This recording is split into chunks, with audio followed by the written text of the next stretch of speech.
बात से सहमत नहीं हो रहे हैं तो कोई न कोई कमी हमारी है कि आपको हमारे ऊपर भरोसा नहीं बना है। अगली बार हम कोशिश करेंगे, कुछ सुधर के आएंगे। यानी हमारे सामने ये एजेंडा खुले कि बच्चा अगर प्रॉपरली सीख नहीं रहा है तो मेरी गतिविधि में, क्लासरूम एक्टिविटीज़ में, बच्चों के इन्वॉल्वमेंट लेवल में या उनकी क्षमताओं को पहचानने में मेरे से कोई चूक है। जब तक वो चूक मुझे नहीं पता लगेगी क्या है, मैं उसका इलाज नहीं कर सकता।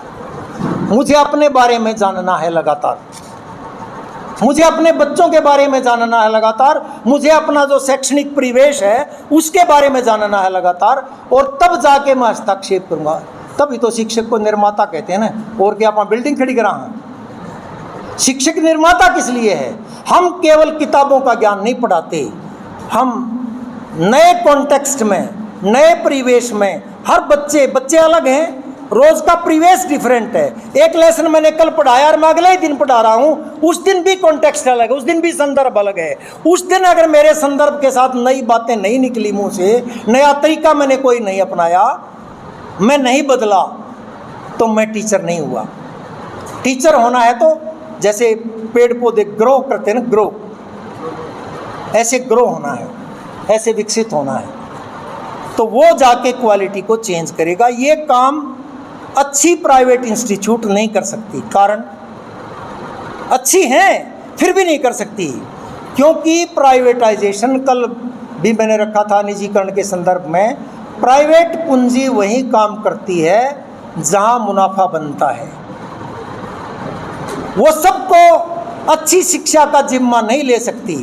जो उनके पास आ सकता है, उनको पे कर सकता है, उसके लिए वो अच्छा भी कर सकते हैं, और बुरे हैं तो बुरा कर सकते हैं। उनके पास जो कुछ भी आप दो तो वही है ना जो आपके पास है। जो हमारे पास नहीं है वो हम किसको दे देंगे? तो उस इंस्टीट्यूट में जो कुछ भी है, अच्छा या बुरा, प्राइवेट में, वो उसी को देंगे जो उसके लिए पे करेगा। इसलिए कभी भी प्राइवेट इंस्टीट्यूट सबकी नहीं हो सकती, पैसे वालों की रहेगी।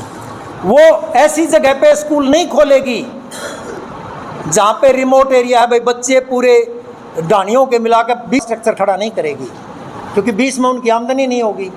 उनको हर क्लास के लिए टीचर लगाना है, उनको इंफ्रास्ट्रक्चर पे पैसा खर्च करना है, उससे उतनी आमदनी नहीं होनी है, वो वहाँ नहीं जाएगी। वो उन लोगों के लिए कहीं नहीं जाएगी जो बच्चे खुद मजदूरी वगैरह करते हैं, वंचित परिवारों के हैं, घुमंतु परिवारों के हैं, उनके पास नहीं जाएगी। अगर वो किसी धार्मिक इंस्टीट्यूट से जुड़ी हुई है तो वो सार्वभौमिक मूल्य नहीं सिखाएगी, वो जिस धर्म की इंस्टीट्यूट है उसके ही मूल्यों को सिखाएगी। वो पूरा इंसान नहीं बनाएगी, वो कट्टरवाद सिखाएगी। ऐसा भी होता है। और वो इंस्टीट्यूट प्राइवेट को हम कई बार तुलना करने लग जाते हैं पुरानी संस्थाओं से। अब आज़ादी की लड़ाई का एक दौर था, जैसे मैं एक एग्जांपल बताऊं छोटा सा। हमारे रोहतक में सबसे पहला डिग्री कॉलेज जाट कॉलेज बना, उसका पूरा नाम है जाट हीरोज़ मेमोरियल कॉलेज। अब वो पता है आपको किसने खोला? वो ऐसा नहीं कि जाटों के लिए खोला, वो खोला किसने? फर्स्ट वर्ल्ड वार में रोहतक ज़िले में, क्योंकि पानी वगैरह सुविधा नहीं थी, तो फौज में बहुत लोग थे और वो यूरोप में जाके लड़े। हम अंग्रेज़ों के अधीन थे, हमारी फ़ौज ब्रिटेन की फ़ौज थी, वो यूरोप में जाके लड़ी, और उन्होंने यूरोप के देशों में देखा पढ़ाई बहुत ज़रूरी है। उनमें से ज़्यादातर लोग अनपढ़ या एक दो जमात पढ़े हुए थे। बड़ा तो टीचर लग जाता था, 4 जमात के प्राइमरी स्कूल होते थे, कोई 4 क्लास पढ़ा हुआ भी टीचर बन सकता था। तब वो अनपढ़ लोग यूरोप में गए, सैनिक के तौर पर उन्होंने देखा कि वहाँ अलग है हमारे से। उन्होंने आके चंदा करके, पड़ोस का एक गांव था, उस गांव से ज़मीन डोनेट कराई और चंदा करके वहाँ पे इंस्टीट्यूशंस बनाई, स्कूल बनाया, कॉलेज बनाया। रोहतक का पहला डिग्री कॉलेज उन्होंने खोला अनपढ़ आदमियों ने। अब वैसी इंस्टीट्यूट नहीं है ना प्राइवेट। अब तो सारी प्राइवेट इंस्टीट्यूट, जिनको पहले गवर्नमेंट एडेड कहते थे, उन्होंने भी एड बंद करवा के फुल्ली प्राइवेट कर ली और पैसा वसूल करते हैं। वो कारोबार हैं, अब उद्योग हैं। मैं कल इनको कह रहा था, प्रभु सिंह को, जगह जगह ये इंस्टीट्यूट देख के मंगाइयो भी एक बड़ा कारोबार बन गया, यहाँ पे बड़ा उद्योग हो गया। उद्योग ही है ये, कोचिंग भी। तो प्राइवेट इंस्टीट्यूट जो भी आएगी, एजुकेशन में आए, कहीं भी आए, और प्राइवेटाइजेशन की एक विशेषता ये भी है कि किसी भी चीज़ को महंगा कर दो तो उसमें से कंपटीशन खत्म हो जाएगा। अच्छी क्वालिटी की एजुकेशन को महंगा कर दो, मान लिया आप ऐसा सिलेबस ऐसा तरीका बना दो, कोचिंग सेंटर्स को आप ट्रेनिंग पैकेजेस दे दो, तो बड़ा हिस्सा एक ऐसा हो जाएगा गरीबों का, वो यूपीएससी में या और कहीं जाने के सपने देखना छोड़ देगा, डॉक्टर इंजीनियर बनने के, क्योंकि वो उस टाइप की कोचिंग और क्या पूछा जाएगा उनको पता ही नहीं होगा। वो इंटेलिजेंट है तो भी कर नहीं पाएंगे, अभ्यास नहीं होगा उनको। तो ये उनका तरीका भी है। वर्ग विभाजित समाज में ये तरीका है कि अगर आपको आम आदमी को प्रतियोगिता से बाहर करना है तो उसको महंगा कर दो। प्राइवेटाइजेशन इसका भी एक तरीका है, ये भी एक उनका डिज़ाइन है। इसलिए मैं लास्ट बिंदु की तरफ आ रहा हूँ। इसलिए सार्वजनिक शिक्षा ही विकल्प है देश को आगे बढ़ने का, सबको शिक्षित करने का, बिना भेदभाव के बच्चों को सिखाने का विकल्प केवल सार्वजनिक शिक्षा है। और मैं अध्यापक साथियों से ये अनुरोध करूँगा कि आप अपने दिमाग में से ये बात निकाल दो कि कुछ बच्चे सीख नहीं सकते। मैं 100% गारंटी से कहता हूँ कि हमारे विद्यालय में जो बच्चा आता है, मेंटली रिटार्डेड बच्चों की संख्या है भारत में औसतन 1.6%, लगभग 1.5% ऐसे बच्चे हैं जो मंदबुद्धि हैं, जो नहीं सीख सकते। मतलब उनकी उम्र ज़्यादा होती है, उनका IQ लेवल छोटे बच्चे जितना होता है, वो सीख नहीं सकते। और 98.5% बच्चे सीख सकते हैं। स्कूल में वही बच्चा आता है जो रिटार्डेड नहीं होता। अगर कोई रिटार्डेड बच्चा आ जाता है तो वो 1-2 साल में ड्रॉप आउट हो जाता है, छोड़ जाता है। तो यानी हमारे पास जो भी बच्चे आए वो सीख सकते हैं, ये मान के चलोगे तो फिर हमारे दिमाग में ये अगला एजेंडा आएगा कि इनको कैसे सिखाएं, कैसे बेहतर सिखाएं, इनका लेवल कैसे अपग्रेड करें, ये एजेंडा हमारे दिमाग में आएगा। उसमें अभिरुचि की जांच का सवाल, इसमें ये नहीं है भाई हम तो सरकारी नौकरी है, भाई अपनी घंटी पढ़ानी, अपना काम कर दिया, टाइम पे गए, टाइम पे आ गए, क्लास ले ली, बात खत्म हुई। नो, हमारा अध्यापक आंदोलन, हमारे आंदोलन का पर्सपेक्टिव ये नहीं है। हमारा पर्सपेक्टिव ये नहीं है कि आज हेड नहीं है स्कूल में तो आज मैं 2-4 स्कूलों में घूमा हूँ, भाई आज कोई पूछने वाला नहीं है मुझे। ये हमारे दिमाग में बोझ ही नहीं होना चाहिए। जब हमारा को संगठन का काम है तब हम छुट्टी लेके भी जा सकते हैं, फल्लो मार के भी जा सकते हैं। मैं फल्लो के इतना खिलाफ नहीं हूँ, मैं समर्पण के हक में कि जब आप वहाँ हैं, जब आप स्कूल में हैं, तब आप क्या कर रहे हैं, मैं उस पर चिंतित ज़्यादा हूँ। क्योंकि ज़्यादातर तो आप स्कूल में ही होते हैं ना, बाहर तो कभी कभार होते हैं। तब आप क्या कर रहे हैं जब आप स्कूल में, तब आप समर्पित हैं, आप बच्चों के अंदर घुसने की चेष्टा कर रहे हैं, उनके परिवेश को, उनके माता पिता की बैकग्राउंड को, उनके अवरोधों को जानने की कोशिश कर रहे हैं। आप उनको आगे बढ़ाने के लिए कोई उनके पास अभाव है तो उसको दूर कर रहे हैं, उसकी पूर्ति कर रहे हैं, तो आप शिक्षक हैं। ये राजस्थान शिक्षक संघ का पर्सपेक्टिव है, परिप्रेक्ष्य है, ये मैं कहना चाहूँगा। और ये जो मैंने एग्जाम्पल दिए थे दिल्ली के, केरल के, वो इसी से जुड़े हुए हैं, चंडीगढ़ के। और आखिरी बात जो मैं कहना चाहता हूँ इस मामले में टीचर्स को, अब आपको मैं एक अनुभव और बताऊँगा। ये अनुभव बता के थोड़ा बात लंबी तो हो जाती है काम का कि हमने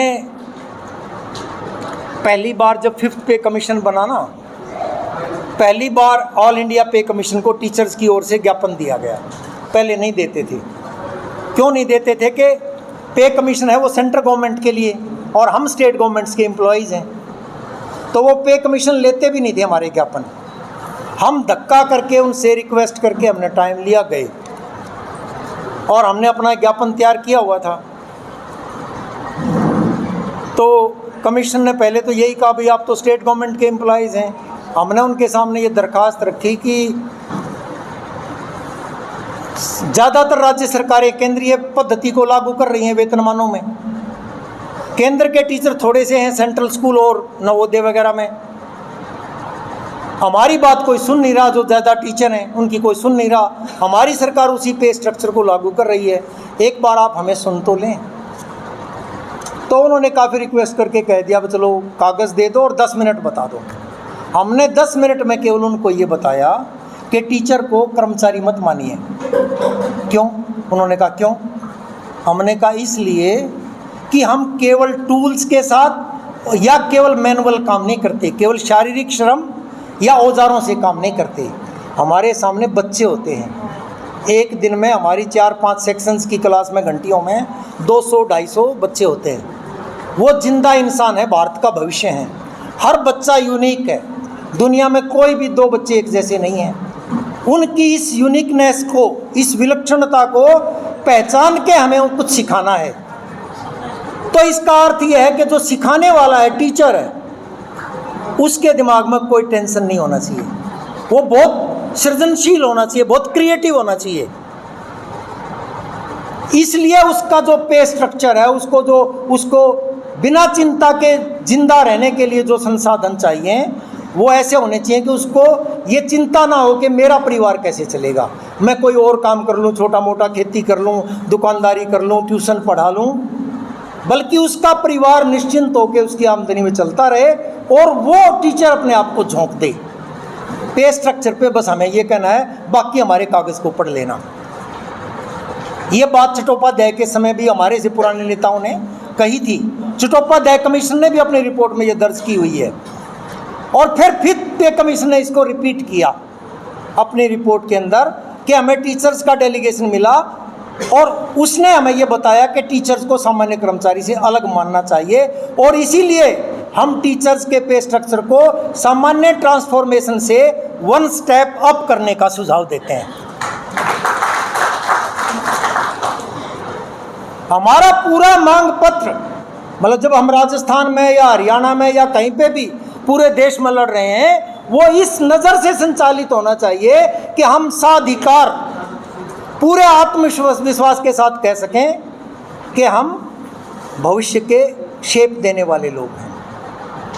वो कर रहे हों हम, और इसलिए पे स्केल के लिए, पदोन्नति के लिए, ट्रांसफ़र के लिए टीचर लड़े। ये आपको शोभा नहीं देता, सत्ता को शोभा नहीं देता।